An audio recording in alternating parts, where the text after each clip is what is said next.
Good morning, everyone, and thank you for being here today. So as the title suggests, today I'm going to talk about fuzzing the Windows kernel. A little bit about myself. My first name is Yong Chuan, but some of my friends call me Yong for short, and Ko is the last name. I am both a security consultant and researcher with MWR Info Security. Whether I'm a security consultant or researcher largely depends on whether I'm doing work for the client. So when I'm not on client's work, I get to have some time off for personal research, and this is the reason why I could be here sharing today. I have been with the company since it started in Singapore in 2014. Personally, I am interested in reverse engineering, vulnerability research, and also doing the occasional malware analysis. Now, recently, I got interested in sandbox technology and have presented on the Protected View Sandbox in the Recon conference last year. So today's talk is going to be sort of like a continuation in exploring sandbox escapes. Here is the outline for today's talk. I will begin with an introduction which touches on the motivation behind fuzzing the kernel, and also how we go about selecting a target kernel component. In the next section, I will talk about the architecture of the kernel fuzzing framework, and also give some details about the more important components. What makes this framework unique is that during fuzzing, it also performs logging, so that reproducing the BSOD will be straightforward in the later stages. This next section discusses the algorithms used during the fuzzing and reproducing the crashes. This will be followed by a discussion on the hardware that I use for this fuzzing, and also any special configurations for the fuzzing. And finally, the next section is the most exciting for me, personally, because we'll be looking at the types of BSODs that resulted from this kernel fuzzing framework, and we will also analyze one of the crash and see how this framework can be effective. Lastly, I will end this talk with a conclusion and future work, of course. So let's begin. First, to make sure everyone is on the same page, let us define what is sandboxing. Our very reliable Wikipedia defined it as a security mechanism for separating running programs. A sandbox typically provides a tightly controlled set of resources for guest programs to run in. A sandbox is implemented by executing the software in a restricted operating system environment, and thus controlling the resources that the process may use. So in other words, when you put an application in a sandbox, it means putting it in an imaginary box with just the minimum OS resources that it requires to function. And sandbox is a post-exploitation technology in that it does not prevent exploitation, but instead it limits the damage that the exploit can do to the minimum OS resources, and rather than everything in the system. Now, the idea of sandboxing an application is not really a new technology. Way back in 2006, Microsoft already implemented sandboxing with the IE7 protected mode. This is followed by the Chrome browsers 4 years later, and then in the same year, Adobe decided to use the same sandboxing in Chrome for this Adobe Reader. And as with all software development, it is one thing to have a really good idea, but a totally different matter if it is implemented badly. And this is also why Microsoft introduces the enhanced protected mode in IE10 in 2012. So this is a visual representation of what's happening in sandboxing. Here we have the user land and kernel land of the Windows.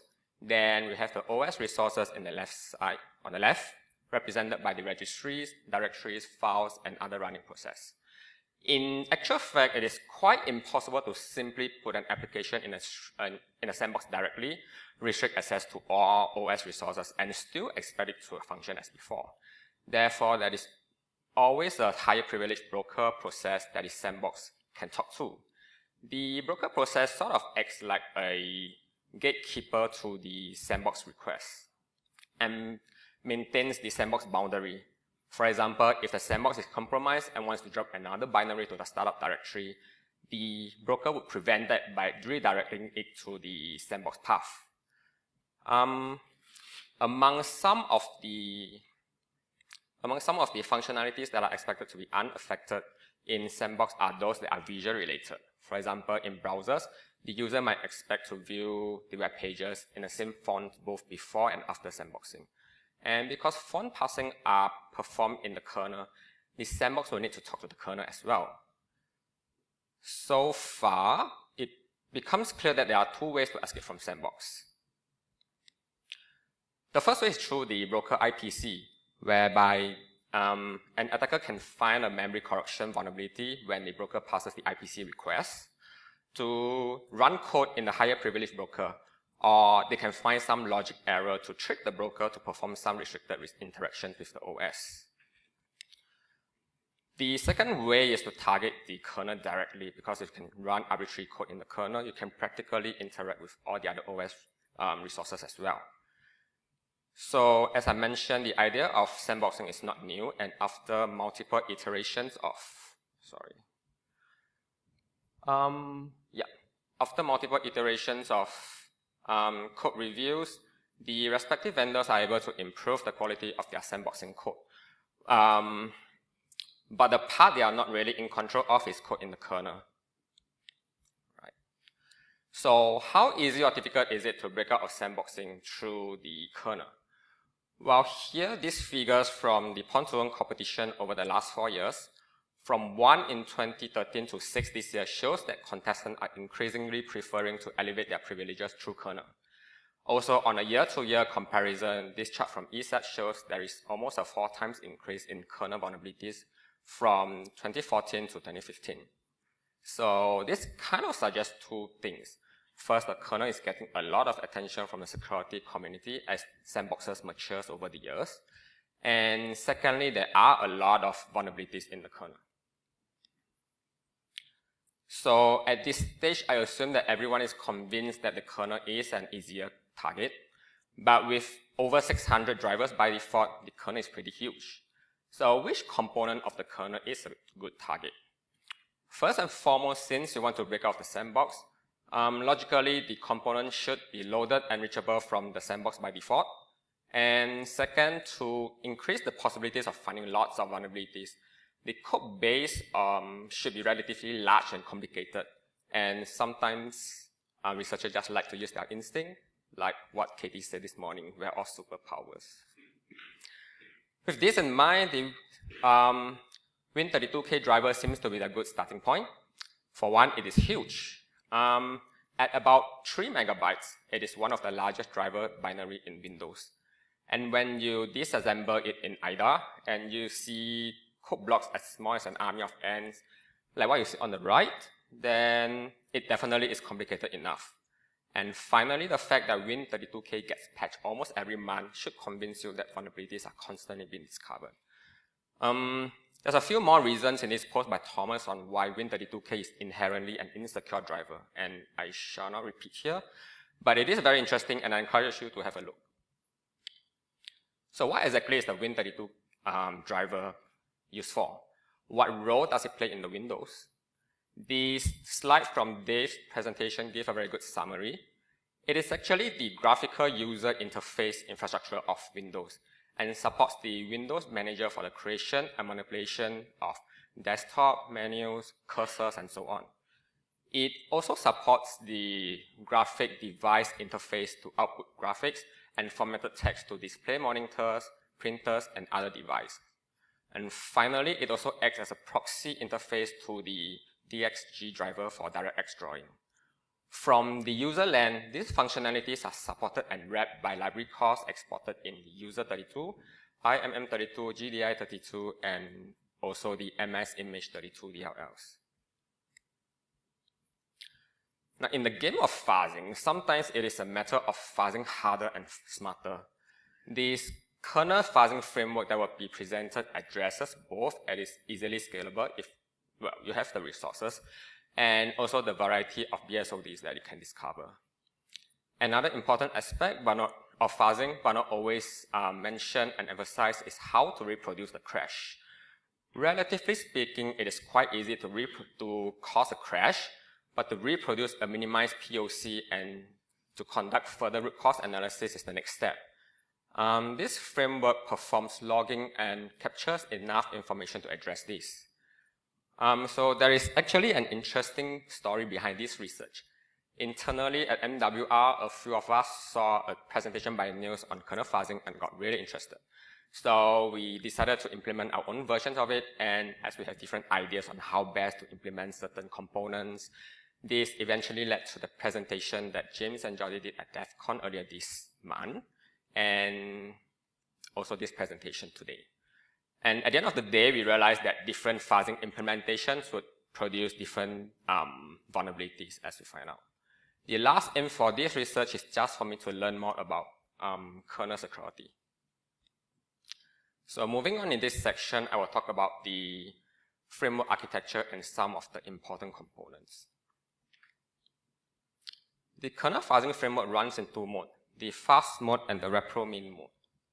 The fast mode is basically to start the fuzzing, and the repro-min mode focuses on reproducing the BSOD and also minimizing the logs.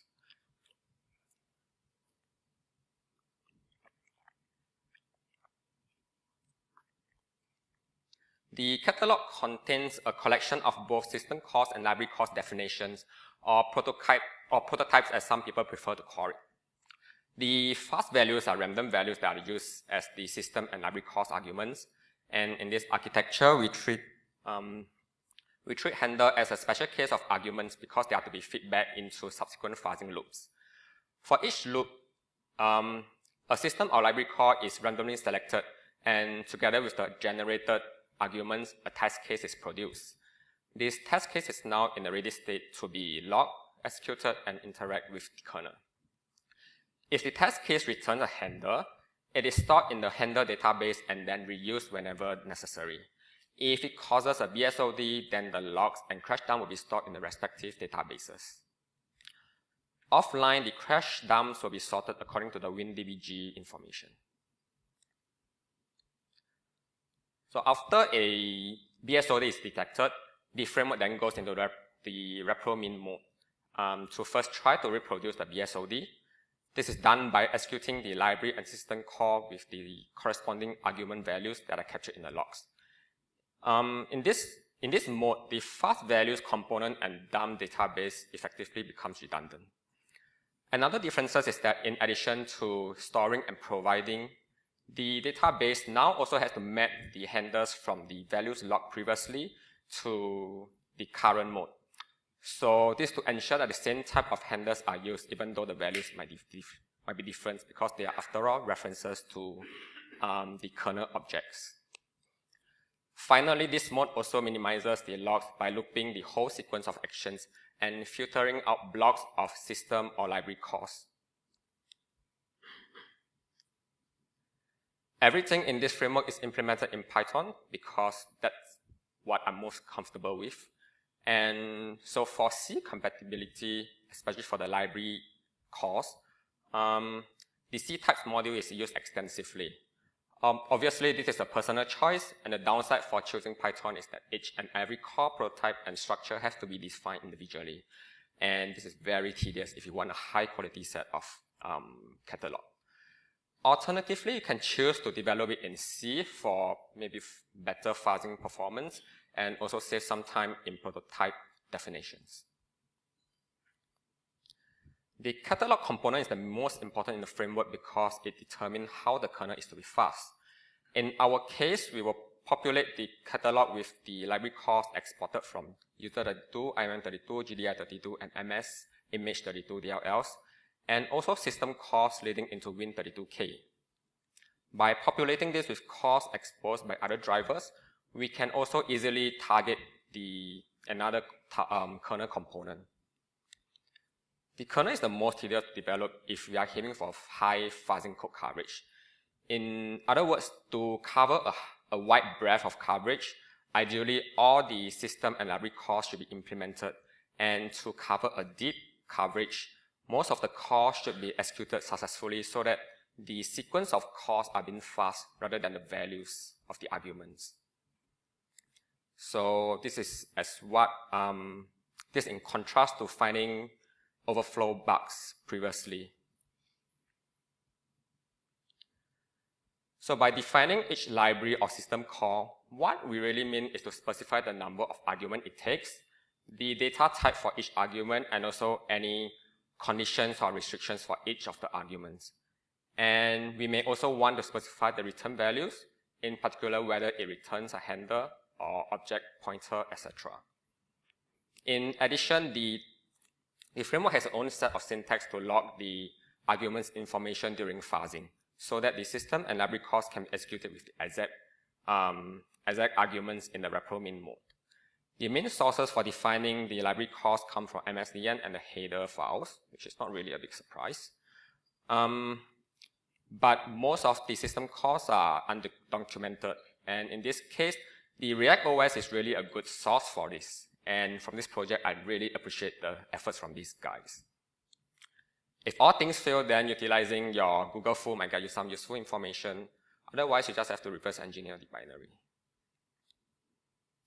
On the last slide, I talked about custom syntax used for logging. Specifically, this syntax flattens most Windows data types into these four: the hex, string, handler, and structure. Now, the hex rule is the easiest to understand. It simply represents all integer types as hexadecimal, disregarding about whether it is signed or unsigned, or whether the integer size is a byte, word, double word, or quote word. The string rule is a generic rule for a pointer to a sequence of bytes. So it could be a pointer to an array, strings, or maybe integers.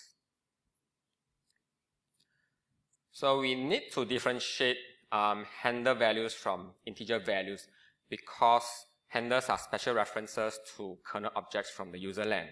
And since we will get different handler values for the same kind of objects created across different runs, we need to differentiate this in order to store the same kind of kernel object references subsequently. This storing, providing, and mapping of the kernel object references are done in the handler database. The last syntax rule is the structure. And actually, this is just a hybrid of the hex, string, and handler rules for the respective structure fields. And the structure by itself is represented as a string field. So here we see an example of the create compatible bitmap library call definition in the catalog. From MSDN, this call takes in 3 arguments: a device context handler and also 2 integers for width and height. In the catalog, the create this API can be defined as such. The handler arg method will retrieve a valid handler of the HTC type from the database, and then the width and height will be assigned random values. Then the run test case method will invoke the kernel interaction by calling the library call. And then the new bitmap handler that is returned will be stored back into the database. Here we see another example in the create accelerator table library call. The second argument is a pointer to the accelerator structure, where the behavior field, the key field, and the identifier field are also defined. It then executes the call and stores the handler as before. This example here also shows that in addition to library calls, the relevant structures also have to be defined, so you can imagine how much work goes into developing this component. This test cases component is actually the instances of the individual catalog definitions complete with the arguments being initialized. And this is similar to the terminology between a test, a class, and an object in C++. In the fast mode, the test cases are generated randomly, while in the repromin mode, these are generated according to the logs in sequence. So here we talk about the databases that are used in the framework. The handler database has been explained quite extensively, so I shall not repeat them again. The log database simply stores the fuzzing log for each BSOD, while the dump log stores the system dumps. By default, the system dumps take a standard name. So offline, this database will reload and rename the dumps according to the failure ID hash string to prioritize analysis later on. The purpose of the logs is to keep track of enough information so that the BSOD can be reproduced subsequently. This set of information includes the order of system and library calls that are executed by multiple threads, the arguments, and also the return values during fast mode. A potential situation that might arise from logging is that the logs might be massive, from a few megabytes up to gigabytes. So we need to be careful of what is being logged. In the framework, a binary template file is used, so instead of logging the actual bytes values, the offset to this file is noted instead. And as a further reduction, we may also choose to log the return values of handlers. So this is what a typical log might look like.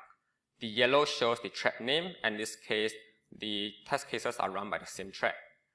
The purple shows the class method name, the blue shows the library and system call, and green shows the arguments, and red the handlers. For string arguments that are too long, we log the offset instead like this. Otherwise, we can afford to log the actual bytes. And then to reproduce the BSOD from the logs becomes just a matter of tokenizing the format and also the argument syntax rules. So as an example, to reproduce these few lines, we first assign the test case to the specific thread. Then we will call the appropriate method defined in the class.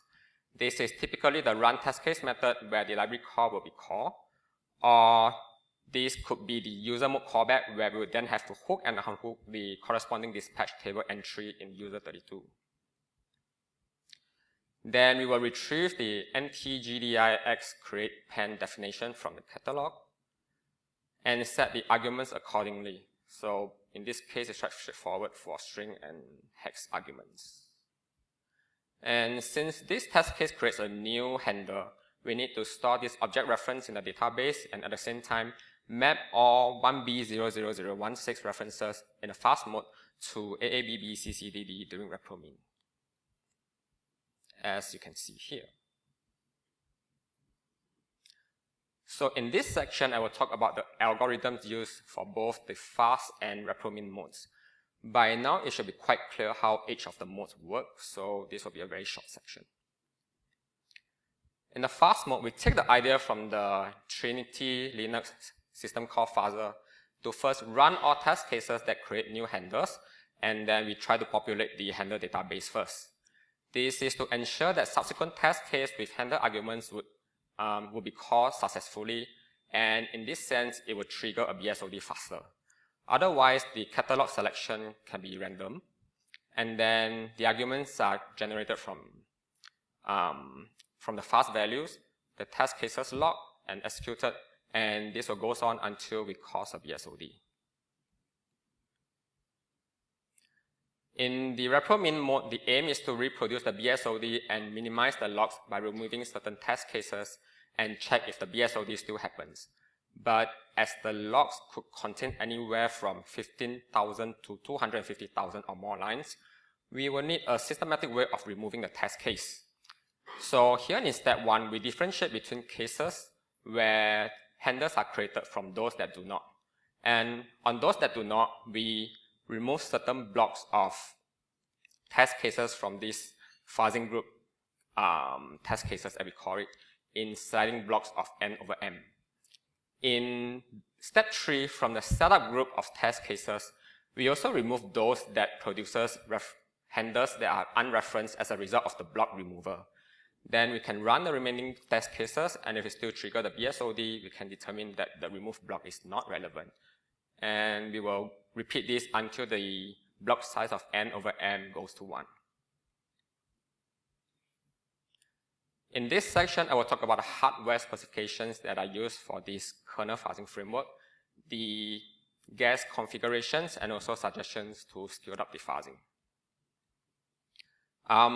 To be honest, the framework is running on the most boring hardware because that's the only spare PC that I can find.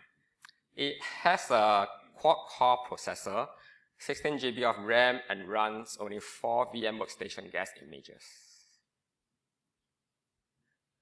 Each guest VM is configured for 1 CPU and 2 GB of RAM and runs Windows 10. And in terms of additional settings, Special Pool is enabled for Win32K, which is very standard for kernel fuzzing.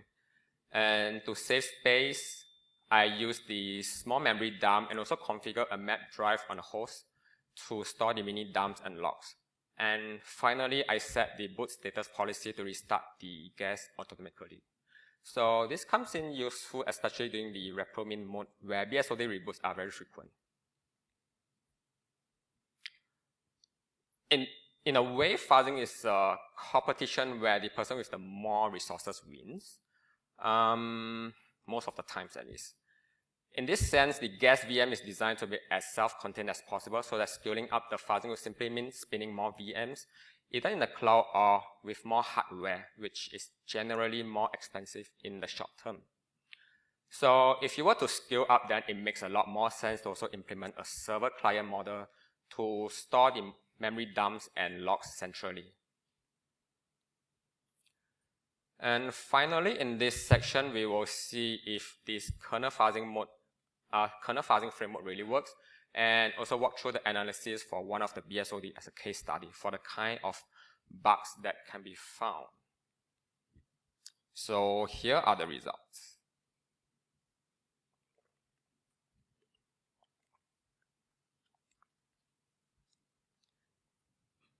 It is quite hard for me to pinpoint the exact period of fuzzing because of constant development, redevelopment, and addition to the test case.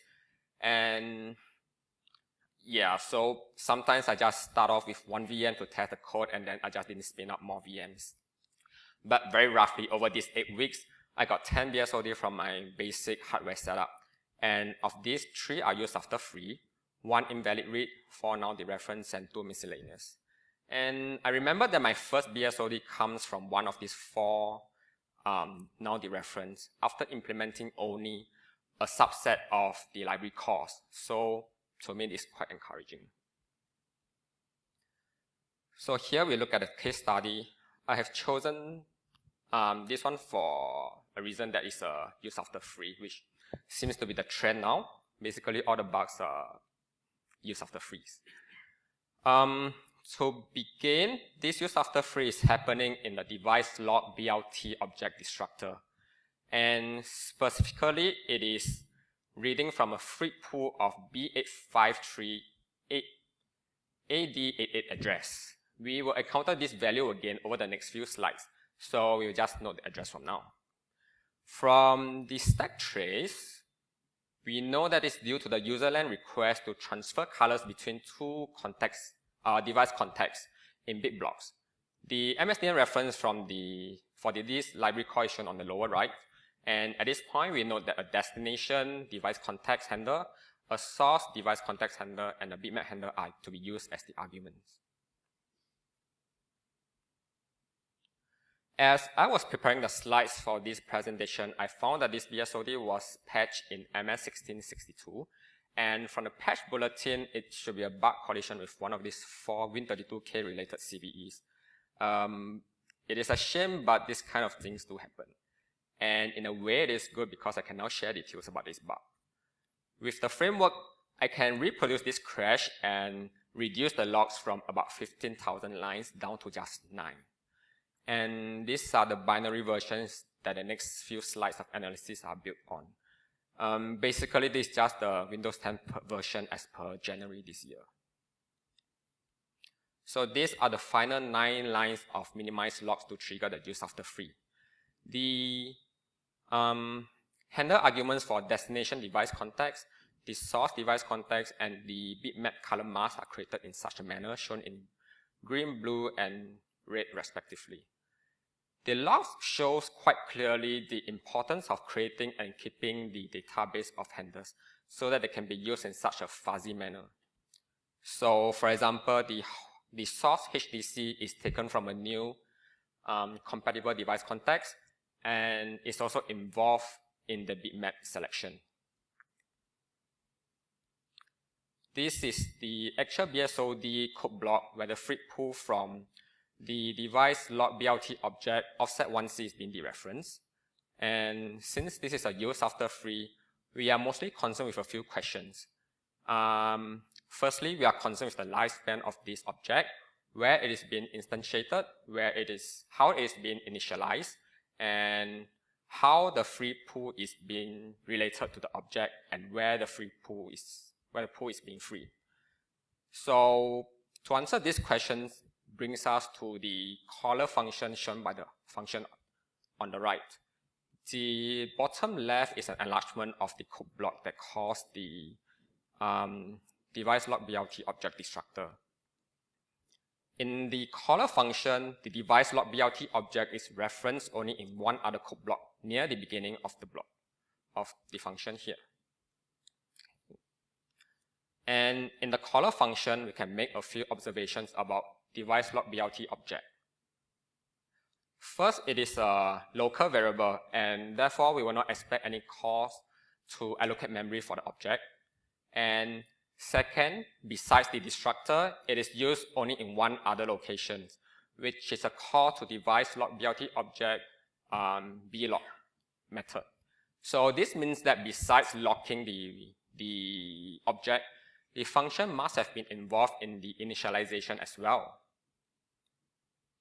And third, we also see that the blog method call takes 3 arguments, and of these, the second argument is the DC object that is instantiated from the source HDC argument in the original bit block transfer library call.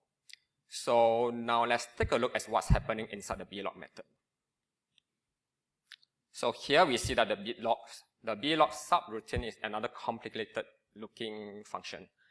But at this point, we know that we are specifically looking for the call to X free pool with tag to free a pool. So we cheat a bit here and use WinDBG to narrow down the exact code snippet. The plan is to insert a logging breakpoint at the start here, and then remove the breakpoint as it returns. And then this is the logging breakpoint. Also, the logging breakpoint will print out the pool address that's being freed, and also the corresponding call stack. And as you look at the call stack, we see that D8538 AD88 pool is indeed free in this method, and specifically is being free as part of a surface object deletion when selecting a bitmap. At this point, we'll now take a closer look at the relevant code block in blog that calls HBM select bitmap. So here we have at the address E2EC85, a call to HBM select bitmap is made. And from the arguments, we deduce that the bitmap selection is made from the source device context. At this point, we notice that the preceding code block is doing something interesting. At the address 2EC11, the ESI is pointing to the DC object instantiated from the source HDC.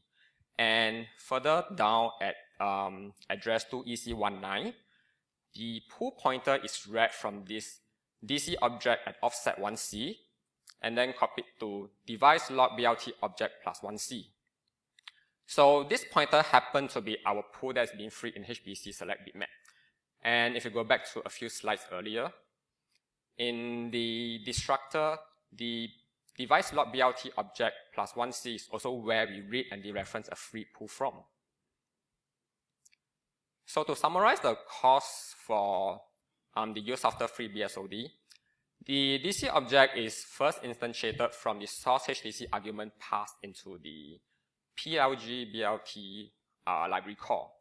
This DC object is then subsequently passed as the second argument into the device log BLT object blog method.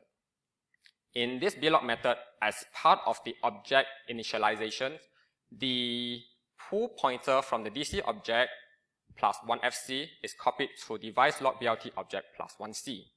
And at the same time, this same DC object is also passed into HBM select bitmap, whereby the pool is subsequently freed as it deletes a surface object. And then eventually in the destructor, the free pool is dereferenced before a subsequent second call to a HBM select bitmap causing the BSOD. So now we come to the last section. To recap, we have talked about how the kernel, and in particular Win32k, is an attractive target for sandbox escapes. We have also talked about a framework for Windows kernel fuzzing, including the architecture, components, algorithms, the current setup, and also configurations.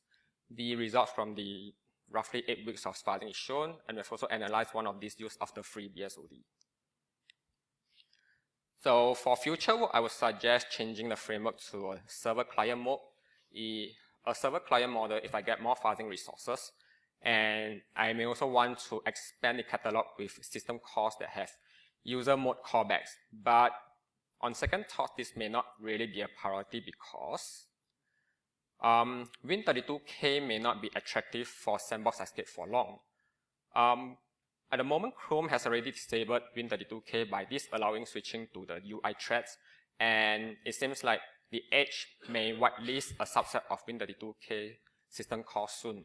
So it could probably be more worthwhile to expand the catalog for other drivers instead.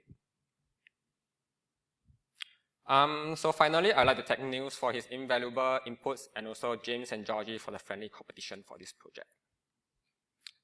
Thank you, and I will be happy to take any questions. Likely questions off the floor. Thank you very much.